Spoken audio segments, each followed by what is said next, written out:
Welcome. I'm Erik Fleming, host of A Moment with Erik Fleming, the podcast of our time. I want to personally thank you for listening to the podcast. If you like what you're hearing, then I need you to do a few things. First, I need subscribers. I'm on Patreon at patreon.com/A Moment with Erik Fleming. Your subscription allows an independent podcaster like me the freedom to speak truth to power and to expand and improve the show. Second, leave a 5-star review for the podcast on the streaming service you listen to it. That will help the podcast tremendously. Third, go to the website, momenterik.com. There you can subscribe to the podcast, leave reviews and comments, listen to past episodes, and even learn a little bit about your host. Lastly, don't keep this a secret like it's your own personal guilty pleasure. Tell someone else about the podcast. Encourage others to listen to the podcast and share the podcast on your social media platforms because it is time to make this moment a movement. Thanks in advance for supporting the podcast of our time. I hope you enjoyed this episode as well.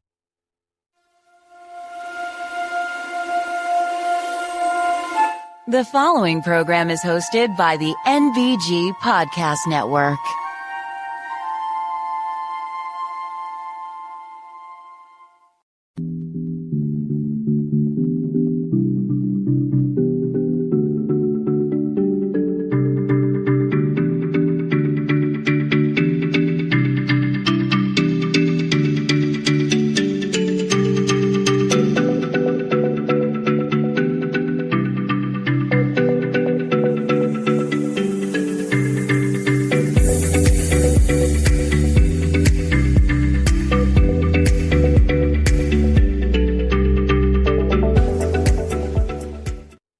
Hello, welcome to another Moment with Erik Fleming. I am your host, Erik Fleming.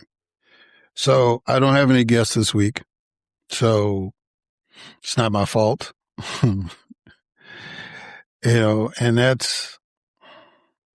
I guess that's just something I have to deal with. But, I think we've gotten to a point where we've forgotten everything about etiquette and rules and consideration. And that's going to lead to my commentary later on. But from a personal aspect, I think that, if people cannot fulfill obligations, then they should be courteous enough to let you know. Some people did, some people do, some people don't. And then they take umbrage if you reach out to them to try to find out what happened. I don't know. I was just brought up to be considerate of people's time.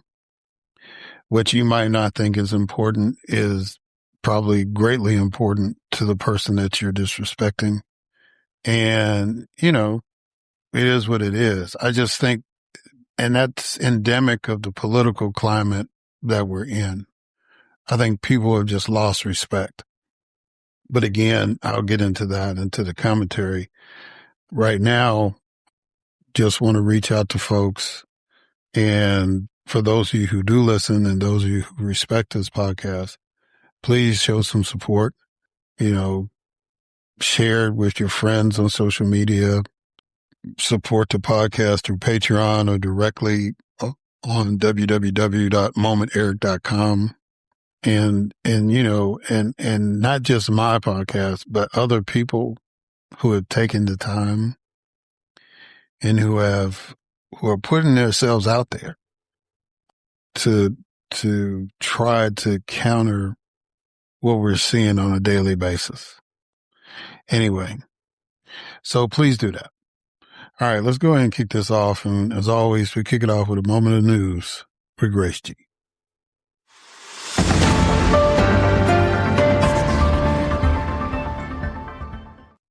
Thanks, Erik. The U.S. Supreme Court's conservative majority weakened a key provision of the Voting Rights Act by blocking a second black majority district in Louisiana. Governor Jeff Landry suspended Louisiana's May 16th congressional primary to allow the Republican-led legislature to redraw voting boundaries after the U.S. Supreme Court ruled the state's map illegal. Florida Republicans approved a new congressional map designed by Governor Ron DeSantis to significantly bolster the GOP's chances of keeping control of the U.S. House. President Trump signed a funding bill ending an 11-week partial shutdown for non-immigration-related DHS agencies like the TSA and FEMA, though funding for border enforcement remains excluded from the deal. President Trump and the First Lady were evacuated from the White House Correspondents Association dinner after a gunman opened fire on security personnel at a checkpoint, leading to the suspect's arrest and the event's cancellation. King Charles addressed the U.S. Congress to assert that the UK and U.S. remain steadfast allies dedicated to democracy, even amid significant diplomatic friction regarding the conflict with Iran. The U.S. Justice Department has filed criminal charges against former FBI Director James Comey, alleging he threatened President Trump through a social media photo of seashells. Federal prosecutors in Chicago have dropped felony conspiracy charges against 4 immigration protesters, though the defendants still face misdemeanor charges for their actions at a detention facility. The Trump administration has announced plans to introduce firing squads, electrocution, and gas asphyxiation as alternative federal execution methods. Maine Governor Janet Mills ended her campaign for the United States Senate, citing a lack of financial resources. And the U.S. Department of Justice is fast-tracking the reclassification of marijuana to a less restrictive drug category. I am Grace G., and this has been a Moment of News.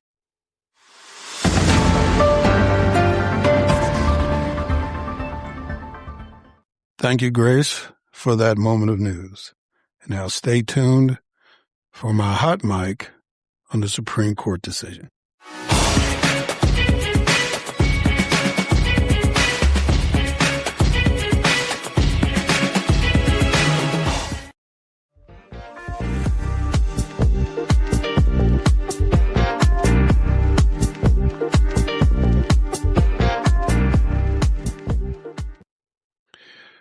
All right, so I'm back. And so, of course, everybody has been talking about this Supreme Court decision, which has basically put the final nail on the coffin with the Voting Rights Act. Now, when we say that, people can say that's hyperbole because the act is still law. The problem is that we have a mindset, especially in the court system, that has been building since 1965 when this passed, to figure out a way to take the teeth out of it. And one person in particular is the Chief Justice, John Roberts, who it's been his lifelong crusade. It's almost like his whole legal journey has been to be put in a place where he could defang the Voting Rights Act. And he started it in 2013, his first opportunity. And he's been on the court long enough now, the Chief Justice long enough now, to, as we say, put the final nail on the coffin. What the court did was it basically said that majority minority congressional districts created with the intent of ensuring minority voters could elect candidates of their choice was unconstitutional. It violated the spirit of the 14th and the 15th Amendment. So those were the amendments that gave Black people citizenship and the right to vote, right? And this district that they were talking about was a district that was created because a federal judge in Louisiana, felt that Black people were not being fairly represented in Congress. Her argument, or the basis of her ruling, was that 1/3 of the state's population in Louisiana is Black. And they have 6 congressional districts. And there was only 1 Black congressional district. So her instruction was, whatever map that you present from this point forward, because I'm throwing this one out, whatever map you present has to have the opportunity for 2 African Americans to be elected in the state of Louisiana. And so Louisiana did that.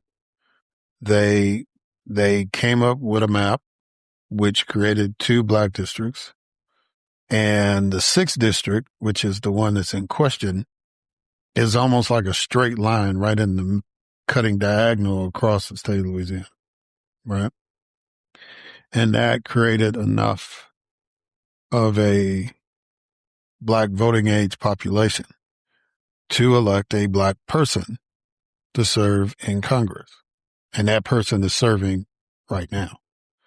So the Supreme Court has, over these last few years, have figured out a way to, under the guise of constitutional law, figured out a way to carry out an insidious plan that started in a memo in 1972, right? If you don't understand what I'm talking about, look up Powell Memo 1972. That's where all of this stuff, and by the way, Powell ended up serving on the Supreme Court, this guy. So from that moment, about a year after he wrote the memo, he got appointed to the Supreme Court. So from that moment, that's been the playbook as far as policy, judicial appointments, right? The voting strategy started in 1968 after George Wallace secured a lot of Southern whites who were disenfranchised by the Democratic Party because of Lyndon Baines Johnson and the Voting Rights Act and the Civil Rights Act, right? And those Democrats switched and became Republicans in the South. And you already had a division between Northern and Southern Democrats anyway. Well, now that division was gone because the Southern Democrats, the Dixiecrats, the states' rights folks, they signed up with the Republican Party. And by 1980, their plan was complete once Ronald Reagan won the presidency, right? And in 1984, he had this incredible 49 state landslide, right? So, but the policy part and the legal packing of the courts and all that stuff started in 1972. So all this was under Richard Nixon, right? Nixon won in spite of votes being siphoned away that he thought he could get. But since a lot of those votes had traditionally voted Democrat, Hubert Humphrey probably thought those votes were being siphoned away from him, nonetheless. So what we are seeing now in 2026 is a culmination of all that stuff. So it's been years and years of planning and strategizing and map drawing and legislative creating, all that, crafting legislation, however you want to put it, all this stuff, right? And there's only one route for all of this, and that is white folks wanting to maintain control, especially in the South, right? It's not frowned upon in the North and not frowned upon in the West, but it's definitely because if there wasn't a crusade to protect white power, then more black people would be elected to office than they are now. The majority of the black population lives in the South, right? You take away the urban centers like Chicago, New York, LA. You take away those cities, this is where black people are concentrated. And so, and that's the way it was in slavery. That's why the compromise in the Constitution was the 3/5 clause.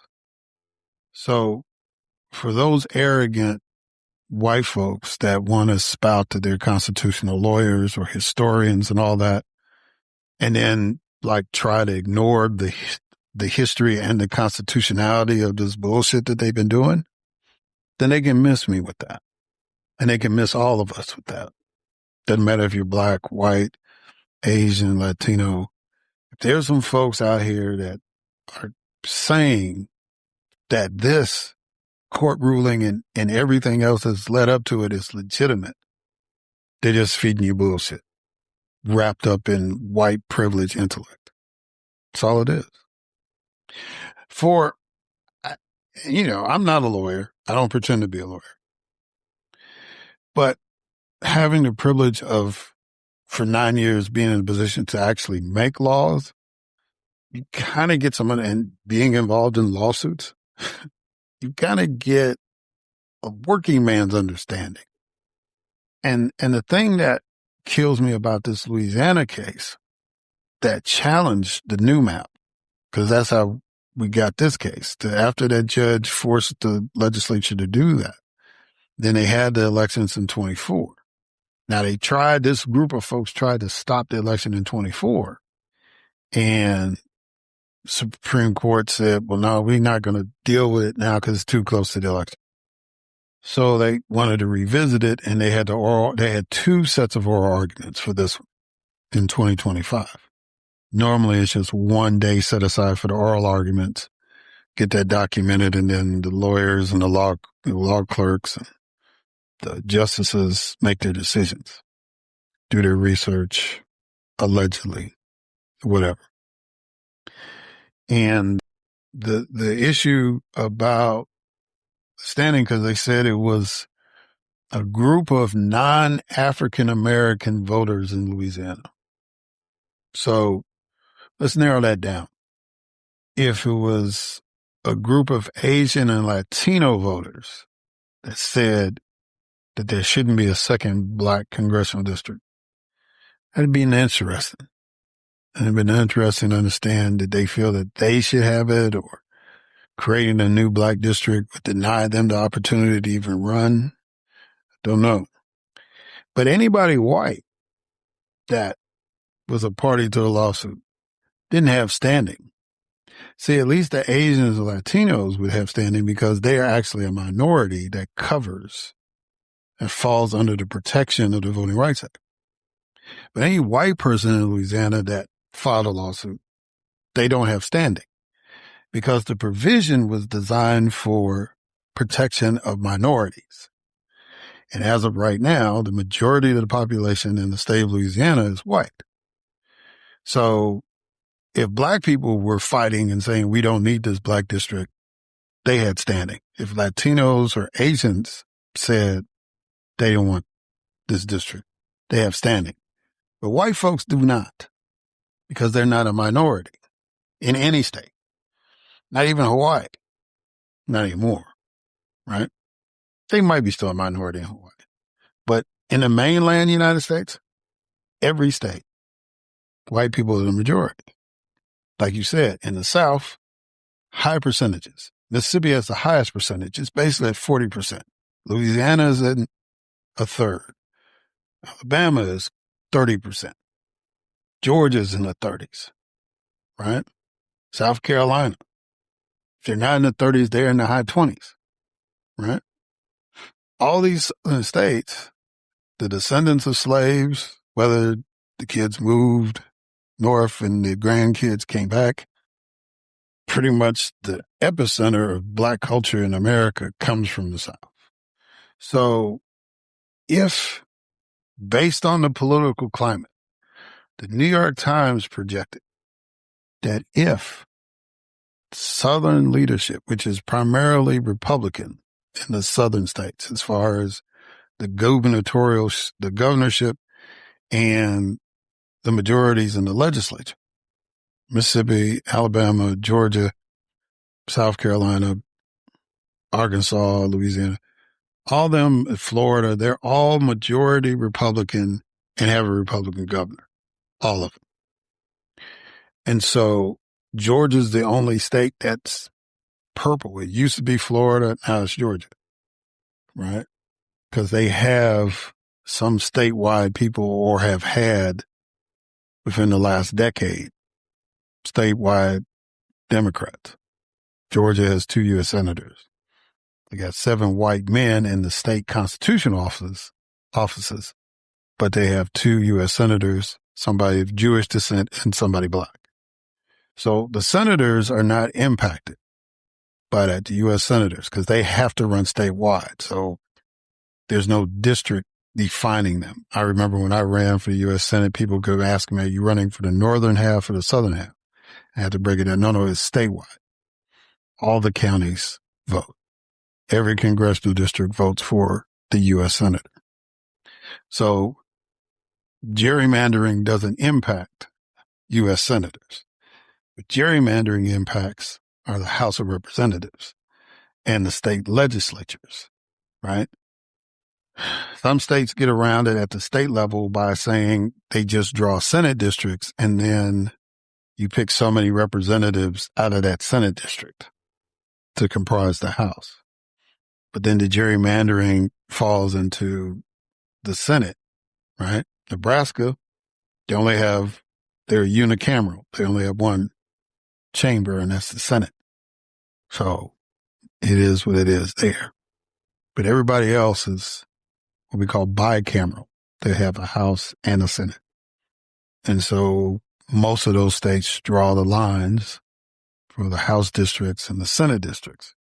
And then they draw the lines for the judicial districts, whether it's state courts or the state Supreme Court or the appellate court. In Mississippi, the appellate it used to be the appellate and Supreme Court had different districts because the appellate court still drew their lines based on when Mississippi had 5 congressional districts. Supreme Court divides the state up north, south, central. And then it's always kind of the game, which counties are determined southern and which counties are determined northern, and that the rest of the counties fall into the central. All right. And so because of those maps, we've managed to get, because Mississippi is the only state that has a transportation commission. So now there's a black person on the transportation commission. There are black people on the appellate court. There are black people on the Supreme Court. And we have a black person on the Public Service Commission. All of those folks come from the Central District, which is the blackest district of the 3. But now they can play with that based on this Supreme Court ruling. And what I was getting ready to say when I went down this rabbit hole was that the New York Times came up with a map. It said, but based on this ruling, 13 districts that have Democratic representation can be wiped out by the state legislators in the South. 13. Mississippi would not have one. Alabama would not have one. Georgia would have maybe 2 African-American districts. And I think it's either North Carolina or South Carolina would have one. That's it. Because as the old saying goes, Katie barred the door because it's open. And that's what they wanted. This is what they've always wanted. They wanted to be able, just like they did after Reconstruction, to wipe out black political power. They don't want us having any say-so in any political affairs. None. I don't care if they tell you they got black friends. I don't care if they try to flip it around and say, well, black folks didn't support black Republicans that ran, which I responded to one guy when he said that. I said, black folks fought for the British in the American Revolution. And there were some black folks that fought for the Confederacy in the Civil War. So you can miss me with that historical gaslighting. Nobody cares about that. Because if you're a black person that supports what Donald Trump wants, that's not in the interest of black people. Doesn't matter if you are my neighbor. If you support the policies of Donald Trump, no diversity, equity, or inclusion, no safeguards for voter protection, no representation in Congress or in the state legislature, you support that. I don't care what color you are. I'm not on your side. I'm not going to support you. Now, what you as the listening audience do or what other people do, that's on you. But I'm not going to do that because my generation was like all skin folks ain't kin folks. We understood that. We took pride when people got elected to office, we understand that our grandparents voted Republican. So a lot of our pioneering Black elected officials were Republican. We get that. But that was history and this is now. And in the political climate we're in now, if you're Black and you're Republican, then I'm not the spokesperson for Black people. I can only speak for myself and what I believe is the best interest of Black people. And you're not it. When you're one of 4 Black Republicans, and by the way, they're all leaving because 2 of them, at least 2 of them, ran for higher office. One has a chance to win. The other one did not win in the primary. And the other 2 just said, enough of this, I'm out. As a matter of fact, the one in California might have been drawn out when they voted to redo the lines there, which I'll get to in a second. So the 4 Black Republicans are going to be gone next session. Now, if somebody Black Republican gets elected in the 26th election, which is kind of looking like a long shot at this point, based on the dynamics. But if nobody gets elected, then there will be no Black Republicans in the next session of Congress. So the Black Republican that ran for U.S. Senate in Texas, Mr. Hunt, was asked about this decision. And somebody brought up the fact that, well, there's not going to be any Black Republicans next time around. His exact words were, I don't care. This is a Black man. You don't care if there's not a Black Republican? I can understand if you don't care about Democrats because you don't agree with what we say. But you don't care if there's not another person like you carrying the torch? See, that's why I say those folks missed the assignment, right? Because Medgar Evers' brother, who was a big supporter of Robert F. Kennedy Sr. when he ran for president in 1968, basically became a Republican later on in life. But his mantra always was, I'm a Black man first, then I'm a Republican. And his mission was, if you want Black votes in Mississippi, you got to address some needs. And when we would come on his show, he would ask us as Democrats, what are you doing to help Black folks? Period. And he would support some of us, right? Primarily the ones that were invited to come on his show. He liked us. He didn't agree with us all the time, but he knew where our heart was. And that's the mission. The reason why we're in the Democratic Party is because for some reason, especially since 1965, seems like we get more of a response from the Democratic Party than we do the Republican Party. Now, an ideal situation would be that we would be able to walk in any Oval Office, Democrat, Republican, Green, it don't matter, and say, this is what Black folks need right now. This is what we need long term. We should be able to walk up to any member of Congress, say, this is what we need. We need you to vote for that bill, or we need you to kill that bill, right? Any state legislature, Black folks ought to be able to walk in their Capitol building in their respective states and say, hey, look, this is what we need. But when you got one party that's not making any effort to even acknowledge, let alone listen, kind of narrows the options. But even with that dynamic, we had 4. And one of them said, I don't care if there's ever another one. You missed the assignment, brother. You missed the assignment. You should always care about a Black president. As a matter of fact, you should want the majority of the Black caucus to be like you. I get the argument, oh, it's all about merit. It's not about the color of the skin. It's the content of the character. And It's also about life experience and culture and history. When you look at the dynamics of what has been happening in America since the 1660s, when they came up with this concept of race, right? All this time, laws have been formulated based off of that concept.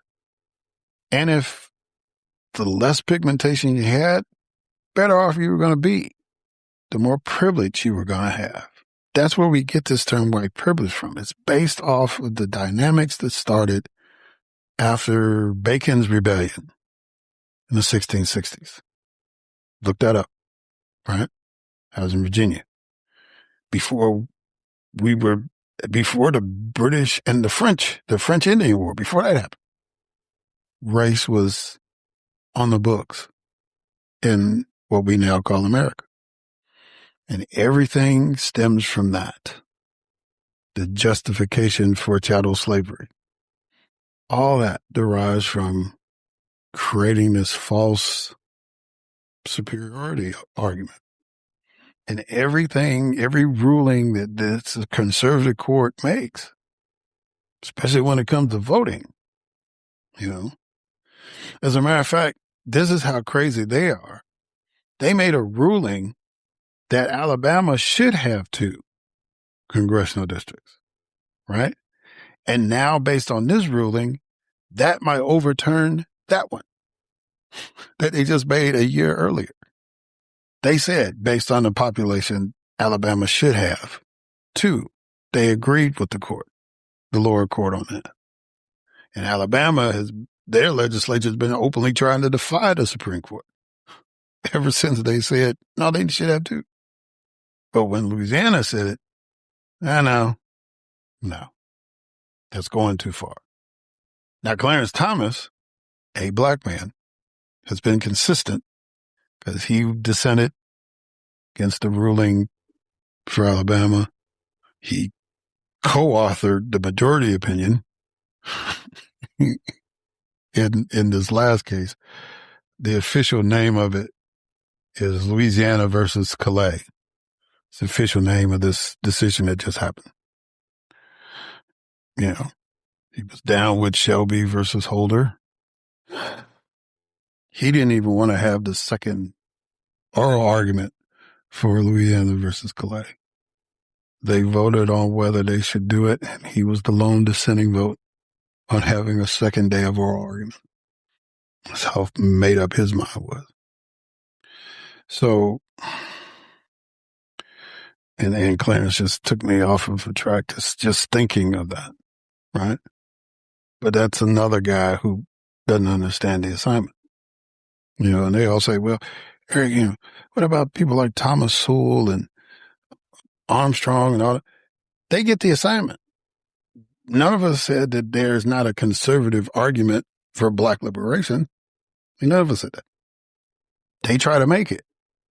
Whether we agree with that, that's a philosophical difference. But they always got the assignment. They knew that black folks have to do better in this nation. Period. And they felt that a conservative argument was the way to go. There's us that believe a liberal argument, just like Booker T. Washington believed that there was a need for us to be segregated so we could thrive in peace. And W.B. Du Bois was like, no. If I want to go to Harvard, I should go. If I want to go to Woolworths and eat at the counter, I should. But I also have the choice. If I just want to support black businesses, I can. And Booker T was like, nah, brother, just stay at home. Don't even worry about them white folk. We can do it. Whatever we need, we can make happen. And they're both right. Tuskegee Institute is still open. Fisk University is still open. They're both right. Clark Atlanta, still open. They were both right.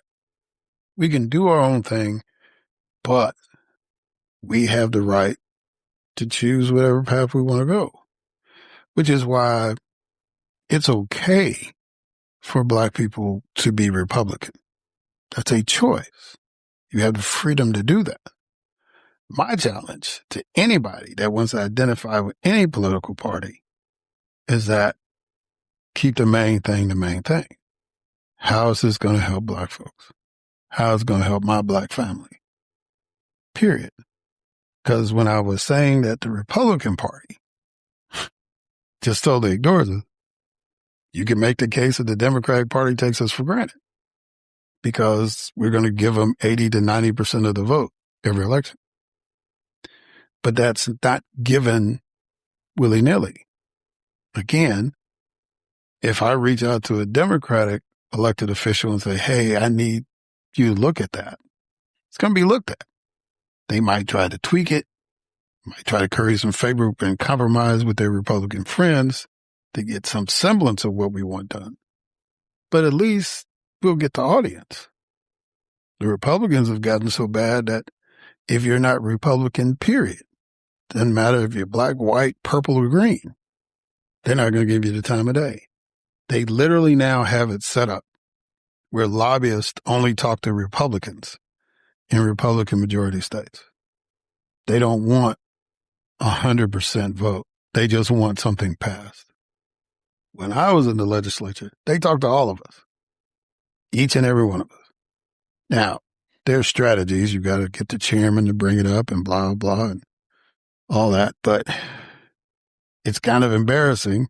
You bring something to get the chair to bring it out in committee, and you ain't talked to none of the Democrats, and they all saying horrible things about the bill, and most of those committee meetings are public.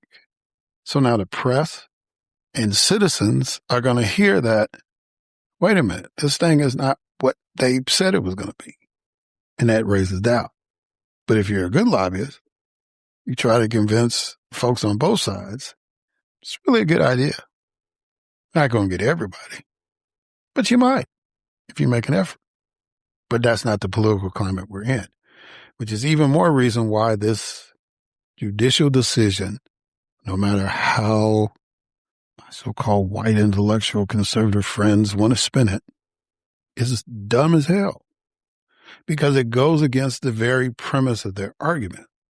They want to say that America has evolved in such a way, John Roberts actually said this, that America has evolved such a way in race that we don't need these protections anymore. We don't need that. You, the same court, had to make a decision to give a president. Now, I want them to understand, I know they were doing it for Donald Trump, but the way it's worded, it's a president, because they couldn't word it any other way. So if a Democratic president comes in after Donald Trump and does exactly the same thing that he does, they can't say anything. They'll try. People will file lawsuits and all that stuff, but you gave them immunity. So if you gave somebody immunity to do whatever they want, and then you weaken the laws to protect the people that probably be the targets of his illegal acts, has the climate changed? No.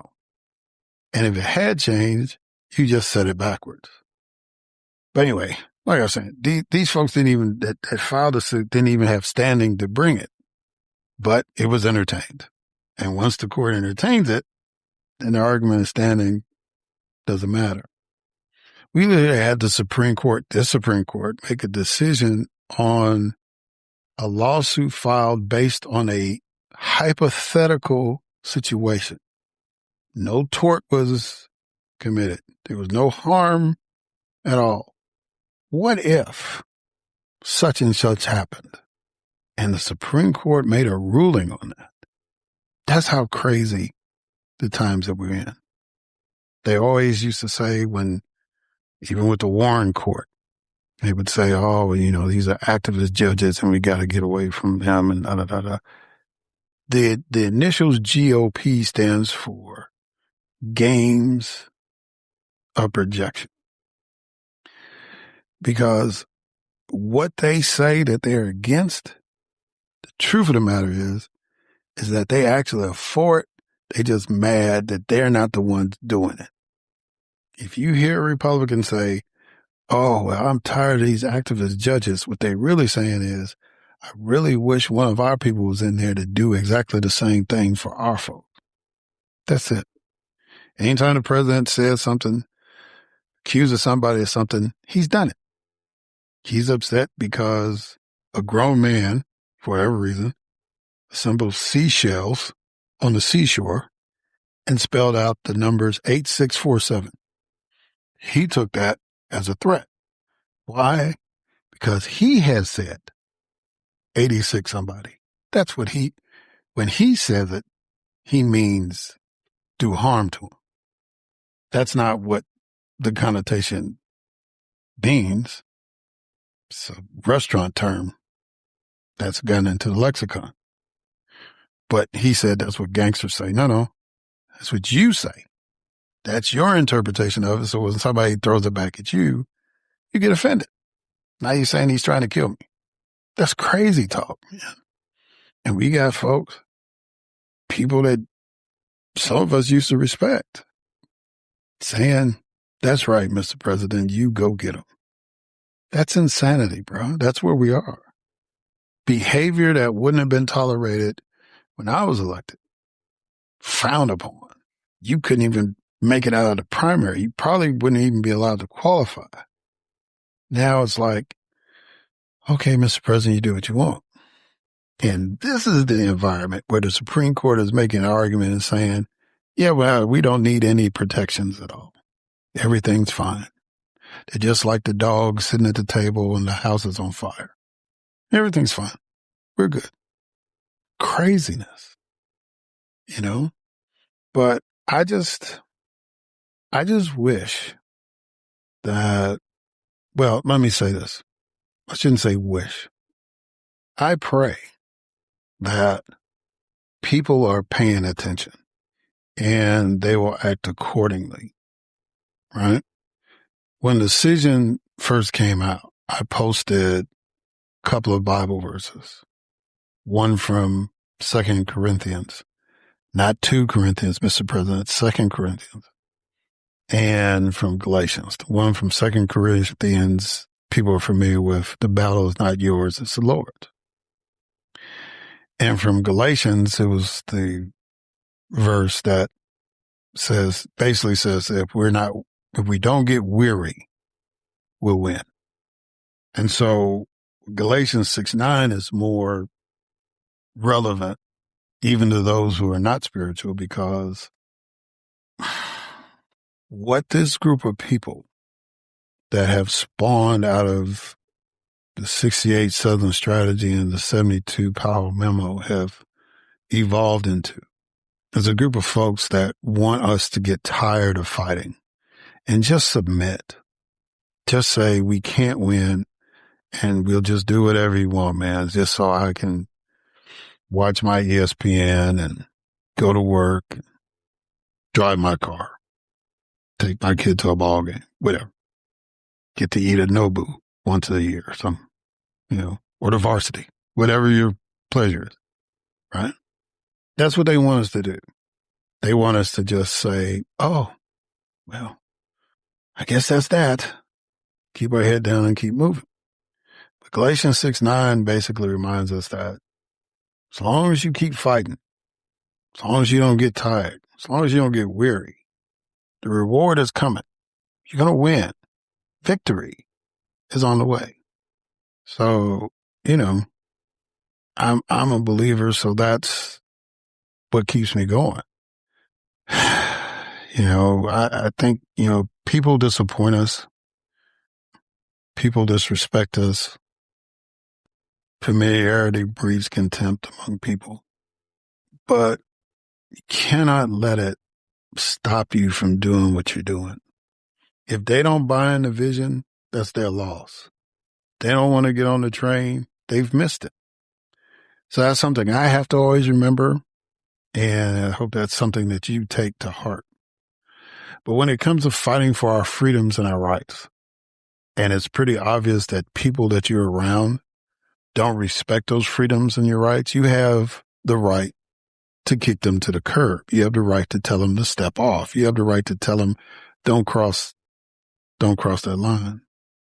It's time now.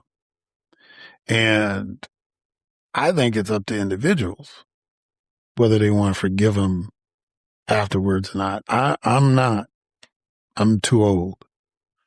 I don't need a whole lot of friends at this particular point. I don't know if I'm going to outlive people to come to my funeral or if anybody ever's going to show up. It's not going to matter because I'm going to be gone and I won't know. But too old to worry about friendships and alliances and being popular with the next guy, being the cool kid. I'm too old for that. But since I'm still alive, I still want to have freedom. I still want to be able to make choices, whether that's in my lifestyle or at the voting booth. I want to be able, or what I eat. I want to have choices. I want to have the freedom to do that. I don't want the government. I don't want any obscure white person. I don't want anybody telling me what I can and cannot do. You can advise me, like, you probably don't want to go sky jumping, Eric. Okay, I'll take that advice. But you can't tell me I can't do it. And there's no restriction other than you saying I can't. If I want to sit at this counter and eat, I'm going to sit there. Now, unless the Department of Health has shut it down, I'm going to eat there. Right? If I want to vote by mail, I'm going to do that. Can't tell me I can't. If I want to celebrate Kwanzaa and Hanukkah and Christmas at my house, I'm going to do that. You can't tell me I can't. And when these people finally get it in their thick skulls, they can't tell people what to do. They can't subjugate people. They can't bully folks anymore. America will be way better off. We really will be the shining city on the hill. But the hill that these people want to die on has many labels. Some people call it fascism. Some people call it authoritarianism. Some people call it Christian nationalism. Some people call it white supremacy. They're all interchangeable for me. It's all the same thing. Other people can compartmentalize that. That's fine.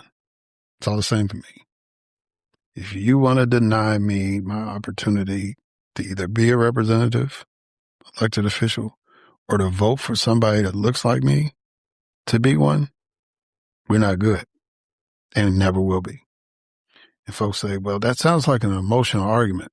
Yeah, it is, because I've had relatives fight for the right for me to be in the position that I was in. Yeah, it's emotional because, and I've told this story before, that when my great aunt passed and I presented a proclamation at the funeral, people applauded because most of them had left Mississippi under the cloud of Jim Crow. And to see somebody in their family as an elected official that looked like them present a resolution from the state that they fled from to honor this relative who had passed on. Yeah, it's emotional. There's a tie to this. And we can get in the weeds about legality and legislation and all that stuff. It's great. I'll go toe-to-toe with anybody. I don't have to go to law school to understand bullshit when I see it. But yeah, it's emotional too. People died for this, man. We had a man in the United States Congress that still has a scar on his head fighting for the right to vote. And now the very state where he was from and the very state that he represented, we got people saying we got an opportunity to take away their vote again. That's craziness, man. That's a sickness. You can couch it however you want. You can puff up your chest. You can be mad. You can be hostile. You can whatever. You can call me everything and anything. You the one in the mirror that's looking at the silly person. I'm not. And these other black folks are not. Some folks are going to keep it close to the vest. Some of us are going to have a podcast. Some of us are elected officials and are having press conferences and Zoom calls. But you're going to know that we're tired of this mess. We are tired of it. My generation is supposed to be first ones to benefit, and we did. My generation elected a black mayor in Chicago. My generation participated in the first black man being president of the United States. My generation participated in the first black person, black woman being vice president of the United States. My generation did that. My generation has put 2 U.S. senators, female senators, in at the same time. Black women. All 6 of them have been in my lifetime. All the members of the Black Caucus. It was in my lifetime. The Black Caucus was formed in my lifetime. So yeah, it's emotional. And we're not giving it up without a fight.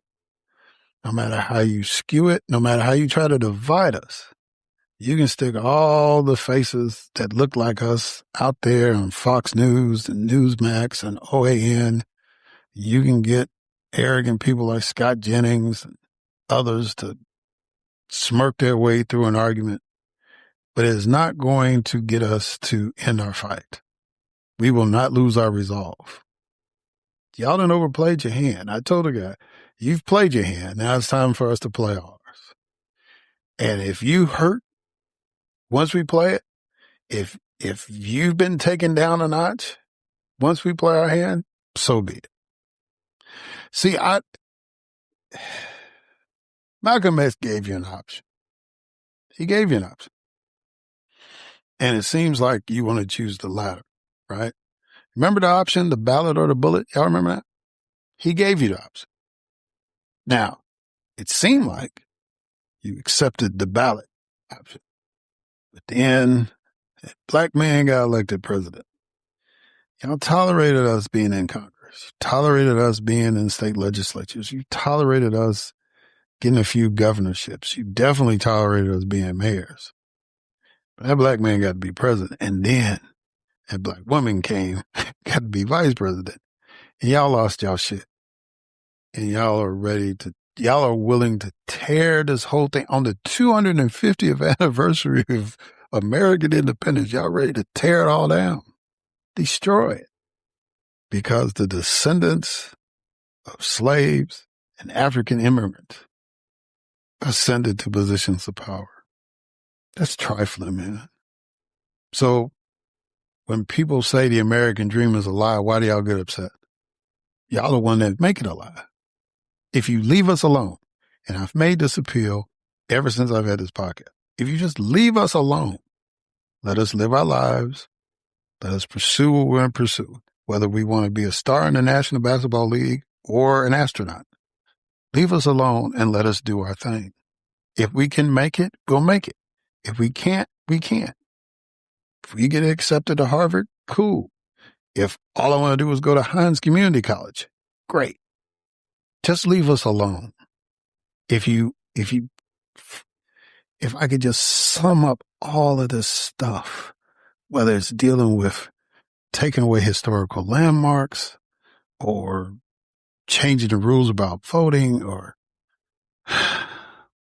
taking away hiring practices or just arresting us while we're driving or mistakenly using a counterfeit bill instead of a regular dollar bill, right? If you would just stop messing with us, if you would just leave us alone. See, because Booker T wanted us to just go on and just do our thing. But what he didn't realize was that they were still going to mess with us, right?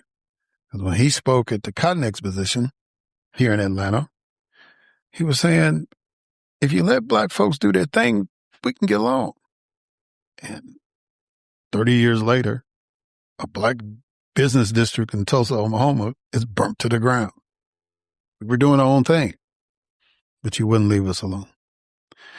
Around that time, Marcus Garvey was like, well, look, we've seen Liberia happen. We've seen Sierra Leone happen. How about we just gather all the black folks up and we just leave? We go back to that continent called Africa. That'll be our manifest destiny. We just go on and leave. Let y'all have America. You put the brother in jail. Said he was defrauding on stocks. Kind of like what they're saying about the SPLC, right? That they're defrauding donors. Isn't that the same kind of argument? And you put the brother in jail in Atlanta because you won't leave us alone. If you let Marcus Garvey do his thing, I'd be doing my podcast probably somewhere in Ghana, Liberia, I don't know, somewhere. I wouldn't be here, but you wouldn't leave us alone. If you want power, ask for it. Don't take it. Ask. We might vote for it, but we got to get something in return. Every black person I know wants to live in a crime-free neighborhood. They want their kids to go to good schools. They want to be able to afford to eat and pay rent and go to the doctor. I don't know the black folks that don't want that. Why is that hard to do?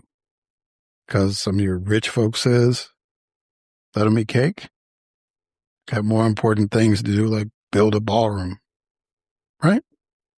You want to listen to those people instead of listening to us. Again, man, when the Supreme Court makes decisions like this, when Congress passes laws and then says stupid stuff like we're the grown-ups in the room, I guess because you're punishing us. Guess that's why you make us grown-ups, make yourselves grown-ups. Just understand we're going to challenge that. And who was that? Who said that? I can't remember. Was it Wesley Snipes? Said always bet on black? Yeah. You can put that on Kalshi, you can put on Prize Picks or whatever. Bet on black. We're going to win. I don't know how long the fight's going to be. It's been ongoing. We've won some battles, some major battles. Now y'all trying to negate those, or force us to retreat, force us to shrink. But we won't. We're not going to get tired. We're going to keep coming. And the sooner that you understand that, the sooner that you embrace the concept that it's best to leave these folks alone, I promise you, America will be a much better place. That's all I got. Until next time.